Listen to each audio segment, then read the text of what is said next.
Yahobu, Bapak Ibu Pendeta, Sinenge, Majelis dan warga Gereja Amin, ini adalah channel YouTube Sinode Gereja Amin. Karena itu, bagi yang mencintai Gereja Amin, tontonlah, subscribe, like, dan bagikan. Gereja Amin yang tangguh, mandiri, dan peduli. Tuhan Yesus memberkati.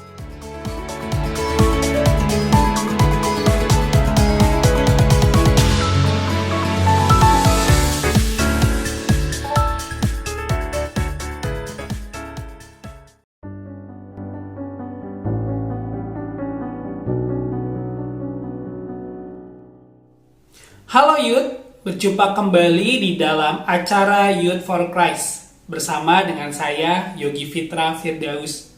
Renungan kita pada hari ini bertema Diamkah Tuhan yang didasarkan pada Habakuk 1 ayat 5 hingga ke-17. Namun sebelum itu, mari kita menyatukan hati kita berdoa. Ya Tuhan, kami membuka hati kami, pikiran kami, bahkan seluruh keberadaan diri kami untuk disapa oleh firman Tuhan.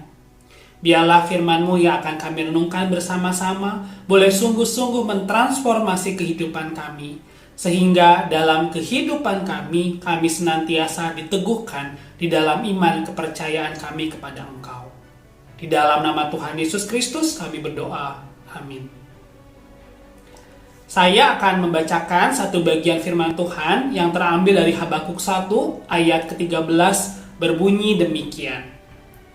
Mengapa engkau memandangi saja orang-orang yang berbuat khianat itu dan berdiam diri ketika orang fasik menelan orang yang lebih benar daripadanya? Youth, Philip Yancey dalam Disappointment with God, 3 Questions No One Asked Aloud mengungkapkan 3 pertanyaan besar yang seringkali kita rasakan secara pribadi, tetapi jarang diajukan secara terbuka, yakni, mengapa Tuhan tampak tidak adil, diam, dan bersembunyi? Buku ini tidak berusaha memberikan jawaban yang mudah atau sekadar memuaskan atas pertanyaan-pertanyaan besar tersebut.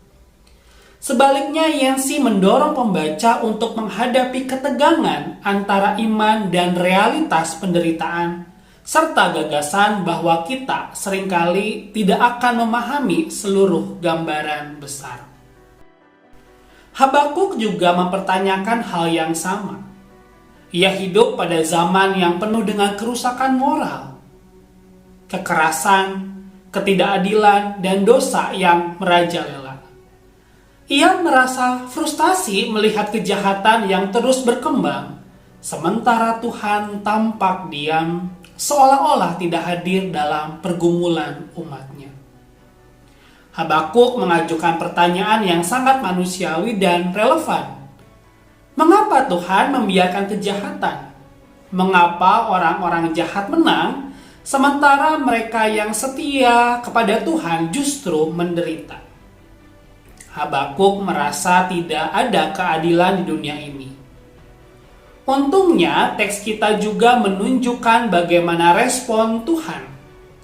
Ia bekerja dengan cara yang lebih besar dan lebih luar biasa daripada yang dapat dipahami oleh Habakuk.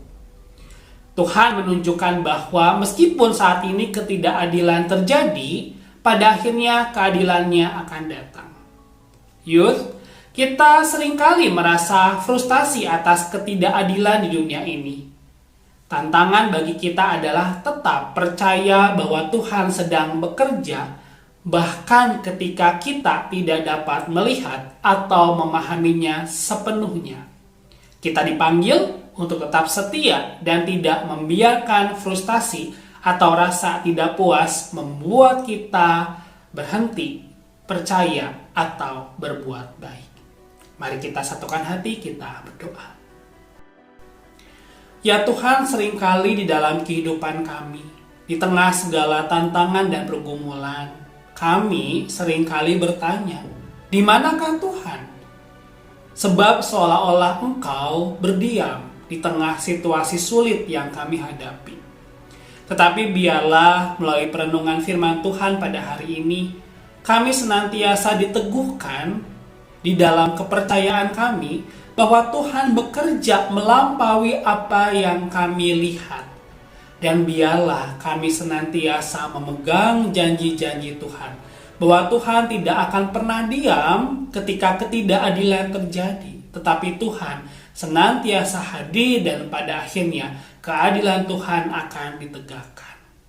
Terima kasih ya Tuhan atas firman-Mu, biarlah itu kembali meneguhkan kehidupan kami di dalam kepercayaan kepada Engkau ya Tuhan, Sang sumber kebenaran dan sumber keadilan di dalam kehidupan kami.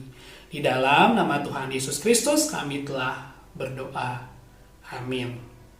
Yuk, mari kita like, subscribe, dan bagikan renungan ini kepada teman-teman kalian. Terima kasih dan Tuhan Yesus memberkati.